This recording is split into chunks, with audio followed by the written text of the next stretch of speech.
अमार साहब के इस कालम से एक बात तो मैं ये भी समझा कि नवाज शरीफ साहब की सियासत तो ख़त्म हो गई हमेशा के लिए। और अब मरियम साहिबा जैसे कालम में है कि अब वो मुस्लिम लीग नून का फ्यूचर हैं, ठीक, और वही लेके चलेंगी। तो इसका मतलब है कि नवाज शरीफ साहब की और शहबाज शरीफ साहब की सियासत की गुंजाइश नहीं रही आगे जाके। अब मरियम साहिबा मुस्लिम लीग नून की क़यादत करेंगी और सारे मामला देखेंगी। तो ये तो मुझे बड़ा अफसोस हो रहा है कि नवाज शरीफ साहब जैसे मुदब्बिर, तजर्बेकार और इतना वसी वो रखने वाले, अब वो पाकिस्तान को अवेलेबल नहीं होंगे। सारा वक्त आप सियासतदानों से गिले करते हैं कि भाई ये रिटायर नहीं होते, तो अगर एक आदमी रिटायर होने लगा तो होने दें उन्हें।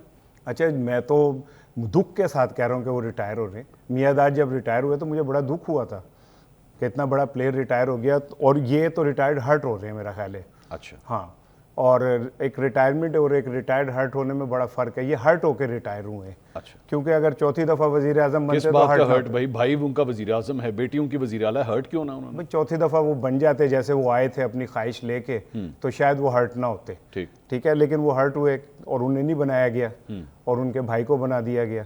सर आपको क्या पता वो हर्ट हुए कि नहीं? आपने खुद ही कह दिया वो हर्ट हुए। हो सकता है ना हर्ट हुए, वो खुश हैं। तो वो जो खान साहब इतनी लंबी कैंपेन आपने कराई थी, आपने नहीं, मतलब कि मियाँ नवाज शरीफ आ गए, मुल्क को बचा लो, नवाज शरीफ इश्तिहार छपे थे, फुल पेज के इश्तहार छपे थे, और नवाज शरीफ आएगा, मसाइल हल करेगा, मसाइल की कुंजी नवाज शरीफ के। तो फिर वो किसके लिए थे? ठीक, वो मेरे लिए थे। अगर वो हर्ट नहीं हुए और उसके बाद क्यों खामोशी इख्तियार कर गए? वो एक सीजनल सियासतदान है, पाकिस्तान को ज़रूरत है उनकी। वो कौमी इश्यूज पे बात भी नहीं करते। वो जंग के दिनों में हम फ्रंट से चाह रहे थे वो लीड करें, उन्होंने लीड नहीं की।